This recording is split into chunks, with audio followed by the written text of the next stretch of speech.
Hello, everyone. Welcome back to Analog. I'm your co-host, Joe Gallagher.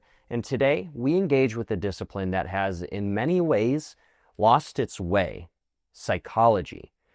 Etymologically, it's rooted in the Greek for psyche, which meant soul, and ology, the study of something. Its original purview was nothing less than the examination of the animating principle of human existence.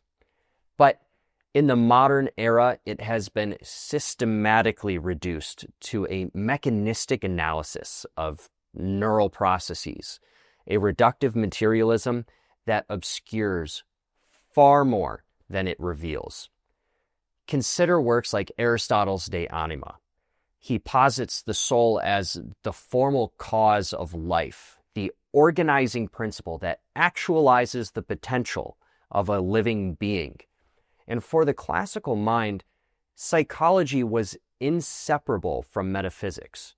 To study the soul was to grapple with teleology, virtue, the immaterial. The subsequent ruptures in thinking from things like the Reformation, most importantly, they laid the groundwork for the Enlightenment's disenchantment of the soul. And of course, that culminated in the contemporary view of the mind as something that is a mere machine, this biochemical process with nothing else behind it. And the consequences of this type of reductionism are exceptionally profound. By divorcing psychology from its ontological roots, we have not only darkened our understanding of human nature, but we have also enabled this type of paradigm in which personhood is increasingly, by the day, degraded more and more. The value of the human person has diminished greatly, especially given the 20th century and into today. Figures like Yuval Harari articulate this vision of man as data processing algorithms, to quote him specifically and directly. And this is a rhetoric that was eagerly adopted by the elites to justify this convergence of man and machine. This is something that Paul talks about extensively in his book. And this is not merely an academic error. It is a metaphysical and most especially a spiritual catastrophe. Because if the soul, the concept of the soul, is denied, what remains is a hollowed out anthropology, ripe for manipulation by those who would reduce human flourishing, success, holiness to mere optimization for self-gain. Man, the population, we become tools. The mental issues of our age, like loneliness, affective disorders, the crisis of personal meaning and justification, these aren't incidental. They are the inevitable byproducts of a study that has abandoned its foundational questions. When therapy is reduced to just neurotransmitters and selfhood is this curated digital avatar in the online realm, we surrender the very categories that make healthy living possible. The sacramental, the communal, the aspirational, these are not just quaint relics of a superstitious past. They are the irreducible dimensions of a fully realized and understood human reality. And without that, we are left with what C.S. Lewis would call men without chests. So, what's our job? Our task, then, is nothing less than the push for the rehab of psychology as a proper science, one that reunites the body and the soul, the true psyche. And to do this requires us to confront the errors and the omissions of modern mental health theories, and we have to recover the wisdom of a tradition that correctly understood the soul as an inseparable part of what it is to be a human being. Paul, as I mentioned at the open of the show, this is a really exciting topic. Psychology is a very, to use your words, rich topic. To be able to discuss this specific field of study, it has implications in everything. Somebody's personal life, somebody's professional life, the study of philosophy, religious life, and an individual's spirituality. There are so many different routes that we can go with psychology. With that said, I'm going to hand off the baton to you first, And I'm going to let you drive a little bit and decide, okay, of all of the things that we can talk about with this, and it is plentiful, where should we go first? Well, I think probably the best place to go is just make sure that we make the connection, uh, the necessary connection with philosophy, because psychology is the study of the soul. Aristotle What do is you mean by that? The study of the soul? it's the study of the soul. I mean, it's become basically now just essentially the study of the brain and the nervous system. That's Yes. got to be 99% of the problem with the world these days. But it's the study of the soul. De Anima, very famous work written by Aristotle, where he really makes it very clear that of all the things that we should study and understand the nature of, there's probably nothing more important than the soul itself. And that includes all soul of all living beings, but mostly the highest of the material beings is man, the study of man. So we've got, in former times, uh, we had cosmology, which was the study of the inorganic and the study of the exterior of our interior. And then there was psychology, which was the study of the interior. So, as you can tell, the psychology obviously colors both those areas very strongly, because when we look at the exterior world in the cosmological realm, it's our psychology that's actually doing this study thereof. And then when we turn uh, our mind to some degree, we have to, very carefully, we should, uh, as an introspective examination of our own psychology. And what we do is we start to try to apply many of the same tools and techniques that we had formerly used to examine the cosmological realm to also examine the psychological realm.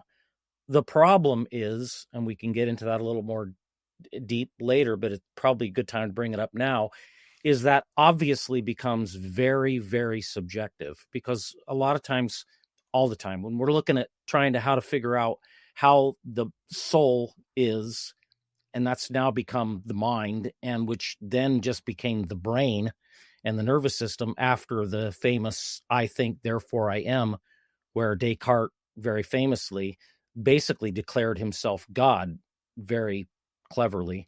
I am. That's the Right. famous Moses line to Moses, I am who am. And he said, I think, therefore I am. So he basically laid down a very strong trap for the Enlightenment mind to go there and start to make ourselves the cause of our own being. I think, therefore I am essentially means because I think I exist. And that's not true at all. Obviously, that's a huge error, and it had a huge effect on psychology. So when we turn ourselves on our own intellect to examine our own interior, the psychological realm, we fall into all kinds of traps, and we can obviously see that unless our psychological realm is completely objective, and it can't be because we're looking at ourselves, we have a tendency to pull facts and instances of proofs from our own psychology and our own interior, and very often those are already damaged goods. So when we start having people that are already damaged psychology, and they start making statements from the very particular, I mean, you can't get any more particular than looking at your own psychology. That's very subjective. And then you start pulling basically rabbits out of your hat, and you start using those very particulars as objective universal truths. That's the ultimate crossing the line in bad logic. In when You you know, start Paul, using the particular for the universal, that's what we've done. 100%. And one thing that I'd like to add to that, you hit on it right from the get-go with psychology. Psyche means soul, Mhm. ology, the study of Yep. thing, the study of the psyche, the soul. And one thing that seems to be a big issue is, like you mentioned, we've completely gotten rid of the notion of the soul. So in modern psychology, and this is something that G.K. Dilsaver, Dr. Dilsaver, touches on a lot as well. He's Mhm. another wonderful, amazing Catholic, solid guy.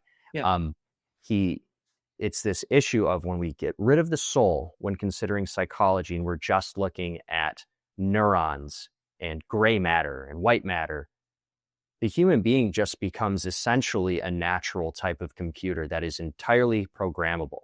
Just like, and this is one of the big problems with people that are part of Klaus Schwab's World Economic Forum, Yuval Harari. He's a huge transhumanist. This ties Oh, yeah. into the AI issue, but Yeah.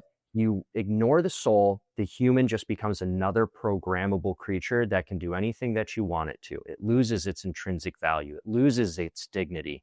And most importantly, all of these individuals that start ignoring this massively important, the most important aspect of who they are, they're the part of them that does not die, the soul, technically. Of course, there's spiritual death. But once they ignore that, there is no God. There is no religious belief system. There is no spirituality. It's just here, now, and then when I die, I'm dead. Can you speak to that specific problem and how it ties in so much with this transhumanist agenda, the dawn of AI, and this notion of living forever here? Yeah. Well, again, it's got its roots in the Reformation, and it has its roots in the Industrial Revolution. Bacon and Descartes, and then some of the later guys too got involved. John Locke was a heavy hitter in how we look at modern psychology. David Hume became really big, and he was just I'm no David Hume fan. Talk about damaged goods. He was a very early leading self-proclaimed atheist. So yeah, the programmable nature. We'll have to do a program, no pun intended, on the programmable nature of the human being, because once we, as I've said before here, the human being is the most programmable of all creatures, and once we turn the mind, and we continue to cut out more and more of the soul, and we push out metaphysics, we push out the immaterial, we push out our end, which is our final end with our creator. We get rid of all that. We start to look for more and more empirical data and attributes, and we did the same thing with the mind, and we started to look for the origin of all of our psychology, not just of the origin of our knowledge, but also the origin of how we function, and how our mind works in sensation. And then it becomes more of a mathematics gets involved, and then we have to try to quantify certain states of consciousness, and then it all becomes consciousness. And then we've got this basically what we've done. I'll go back to what you said about the Catholic fella. The Catholic doctrine and the Catholic view of psychology is really important for the viewer to understand. It really came to an apex. Probably it came to an apex with St. Thomas Aquinas in St. Thomas Aquinas' Summa Theologia, and there were some other after. Francisco Suarez was a big one too. He was probably the last of the great scholastics. These guys, we'll just take the Summa Theologia. In the Summa Theologia, as I've said in my book, it was really what St. Thomas Aquinas gave us was the handbook, the owner's manual for what it means to be human, and what it means to be a creature of God, and our relationship with God, our relationship with each other. And it's extremely complicated, and it's extremely rich and extremely beautiful. However, it's not terribly esoteric in the sense that it's not loaded with a bunch of technical jargon, and it's not loaded with a bunch of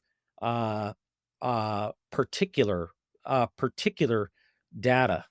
What happened was, in the mechanization of the mind, and the soul becomes the mind, and then the mind just becomes the brain, and like you said, neurons and gray matter and whatnot, and we treat it more and more and more like a machine. And then we start using more elaborate machines to try to analyze our machine, our brain.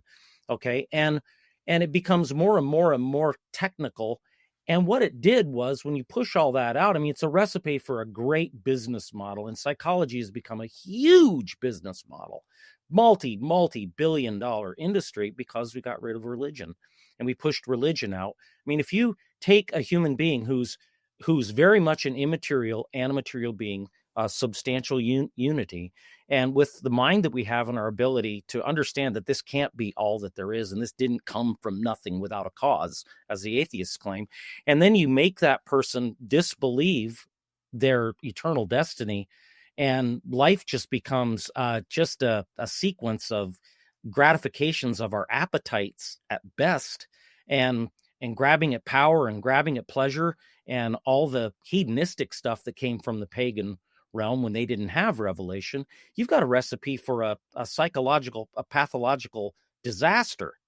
But here's the problem: in the old Catholic owner's manual that we had, St. Thomas Aquinas and Company wrote the rules so they were very applicable to ourselves. We could take that information and we could apply it to ourselves, because we had the church, which provided us the grace through the sacraments. And then we had the habits, the hobbits. We had the virtues.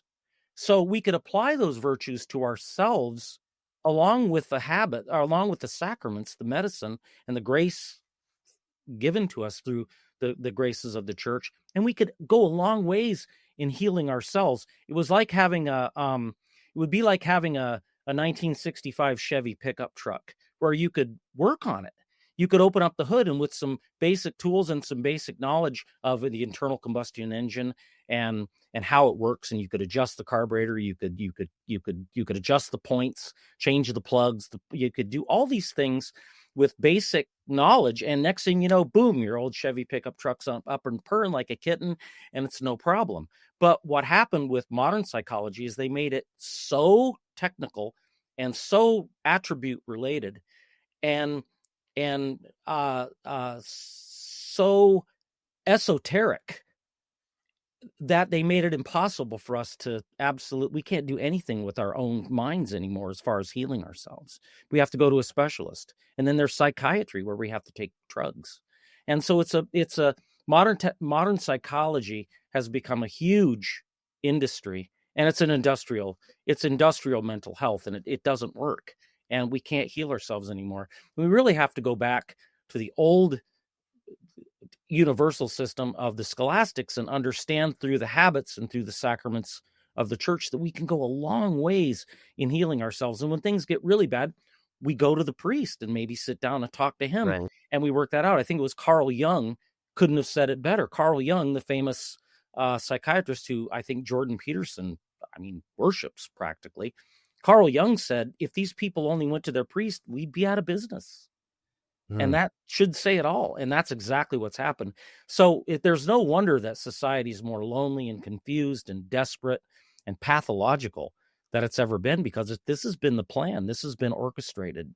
And this is where we're at. And we need to turn around and return to the church, return to the Summa Theologia and the habits that we can fix ourselves by changing our habits. We can reorder ourselves, as opposed to being continually in a state of disorder and then relying on a disordered system to try to reorder us. And it doesn't work. It just makes it worse and worse. We're in a death spiral right now in this modern psychological system, and we really desperately need to get out of it. Well, with that, Paul, I think you're touching on something that's super clear, and it's very evident, which is there's nothing we're trying to reinvent the wheel when it comes to a lot within modern psychology, but we'll never get there because we're excluding, again, the most important part, the soul, the supernatural aspect. And I love Dr. Andrew Huberman. Dr. Huberman, I love his podcast. I'm very committed to learning more about, and I love health and wellness and what it is for, a human to really protect and build their own temple just on the natural plane, eating healthy, making sure that we're not just going to the first traditional doctor that, hey, here you go, here's your steroid injection, I'll see you in 2 weeks, or here, just pop these pills, like with psychiatry or any other modern medicine. Conventional doctor. You mean conventional doctors? Yeah. Okay. Yeah. You said traditional. Yeah. Okay. Yeah. Yeah. Yeah. So, I was listening to something, an excerpt from an interview that Dr. Huberman had, and he's talking about this part of the brain called the AMCC, and how essentially this structure in the brain controls so many other aspects of neurological function, but most importantly, it responds most effectively, or it grows based off of difficult tasks, things that we don't want to do, but we choose to do anyway. It builds the AMCC, and then it contributes to the ability to do those functions, those operations, those difficult tasks better and with less resistance from a psychological perspective of, oh, I don't want to do that. But if you keep on doing it, the AMCC, it grows, it becomes more prominent, and then you get more used to it. Mhm. And if you would just read about the habits, the hobbits, or learn about virtue and look at what the Catholic Church teaches and what it is to cultivate virtue and constantly striving to do things and how they do get easier, it's the same exact thing, Yeah. but it's so much more rich because we're tying it in with the beauties of the faith and what it is to fall in love with God and what it is to grow in a community with one another, not just for self-growth and self-improvement, which is important and necessary when it's in its proper context. But so much of it is being missed when we ignore the supernatural. Yeah. Well, I mean, you brought up the good point that you brought up, and I want to make sure that I'm not dissing the physiology involved in the psychology, because the brain has to be relatively healthy. It's the brain, like the brain is the organ of thought, and it's the Mhm. organ of thought and the material it gathers all of the information. It's the control center of the material senses of all of our exterior senses. So it has to be healthy. It has to be well exercised and well taken care of, like any other muscle. I've always called the brain the major muscle. It also uses by far the most calories of any organ in the body. Mental exertion burns a lot of calories, and that might go a long ways in explaining why we have an obesity problem. That's why I'm so skinny. Yeah, well, I am too. I think a lot and I read a lot. But so the physiology part of it, and it has to be in order too. You don't want to start out, you don't want to handicap your ability to be psychologically stable by doing drugs or eating all processed food and all kinds of stuff that's just going to injure your organ of thought, which is your brain. So that's important. But the human being is a body, soul, not a hypostatic union. That's Christ. Composite. A substantial unity of the substances of the immaterial and material join to make the human person possible. We have our intellect that kind of mirrors the angelic intellect, which is pure intellect with no body. And yet we have an animal body, and a perishable animal body. So we have that unity, and we have to honor the physical and the immaterial. But what happened with the industrialization of the science of the soul, through when they industrialized and mechanized everything else, they mechanized the mind, and they started looking down again towards attributes, not up.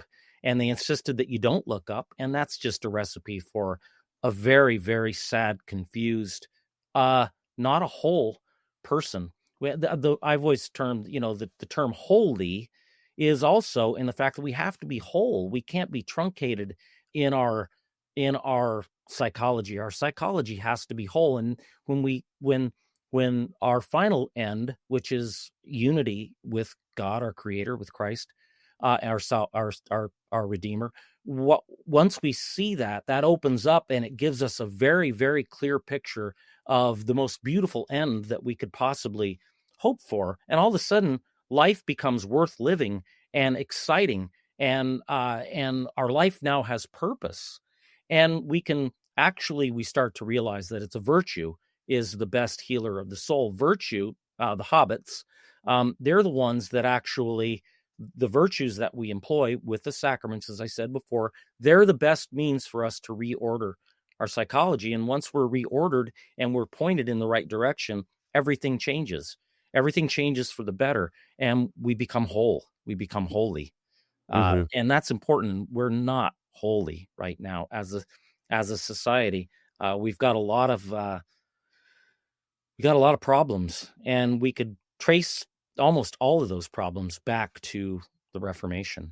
Really, Well, the heavy duty seeds where they started to sprout was in the Reformation. They started with humanism, as I pointed out before, and the Renaissance, but they really started growing and branching out and with their tentacles at the Reformation.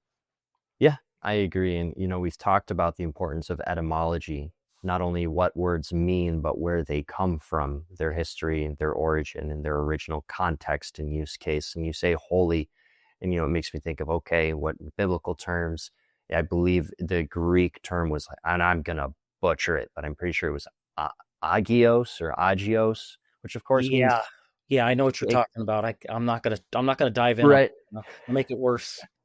But it means sacred, to be Yeah. set apart. That's, and with that, on the natural plane, for somebody who is virtuous, they will be set apart. They will be the cream of the crop, the best of among the rest, because they're properly ordered. Just on the natural plane, when somebody's got their ducks in a row, they're going to be more successful. They're Mhm. going to be more well read, more intelligent, have more experiences. They will have more wisdom.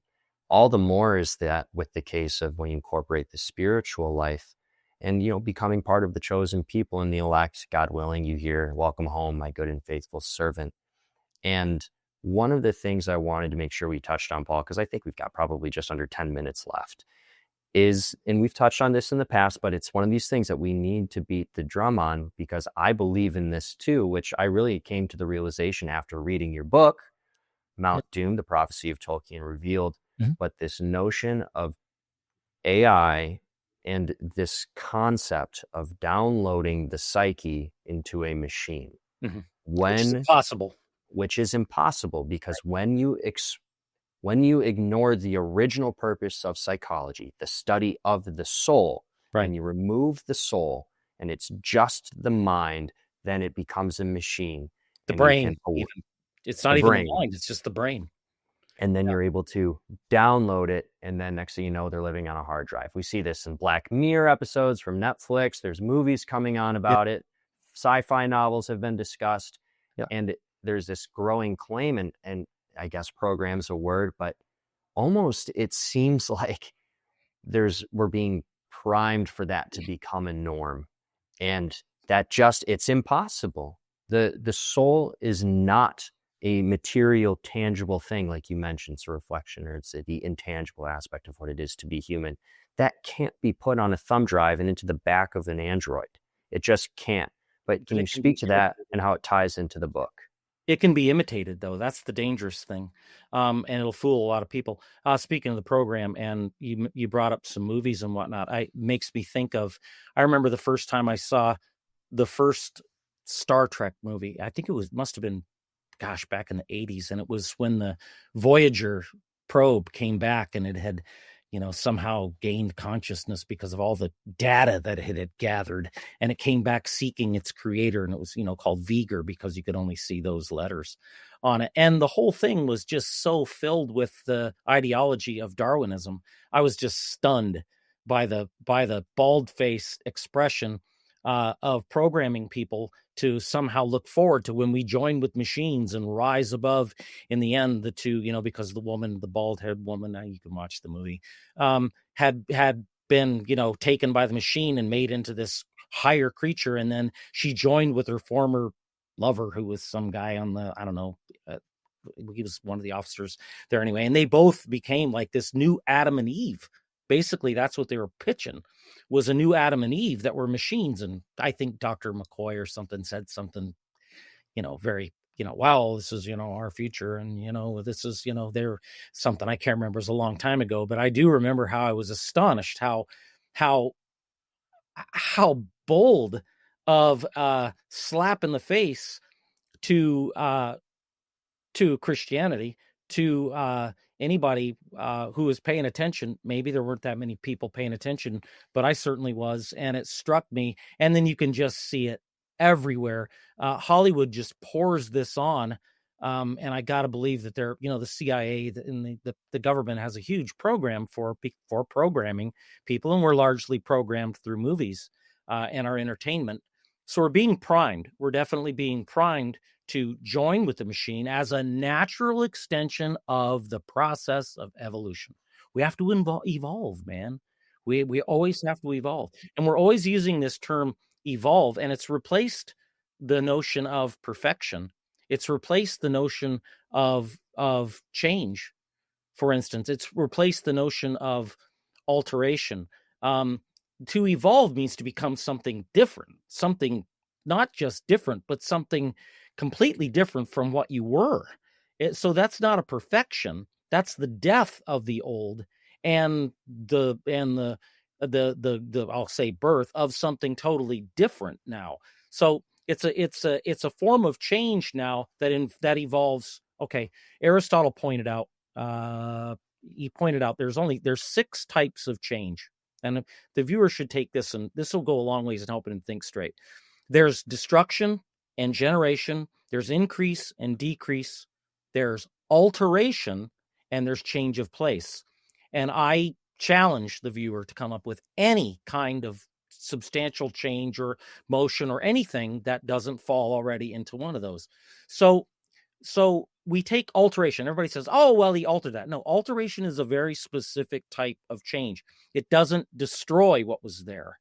It's still there. So if we take, for instance, a fishing pole, and it's 5 feet long, and it's got a certain nylon on it, and it's got a certain type of reel on it, and we take that and we shorten it up and we change the reel, we haven't destroyed it. We could say, okay, we decreased it, but we also altered it. Why? Because it's essential, like we talked about essences before, its essence is still there. It's still a fishing pole. So when we take alteration in the form and we confuse it and we start using evolution, we necessarily bring in destruction, and we have to destroy the human being. And death results when the soul and the body are separated. You're dead. Okay, your soul will still live because we have an eternal soul, but it can't and it won't live in that machine. But what the machine will do is it will very cleverly imitate your personality. So it'll, to the outside viewer, look like, hey, Joe's in there, and he's telling me what a great time he's having in the metaverse, man. Everything's just perfect. It's great, man. Come on in, join me.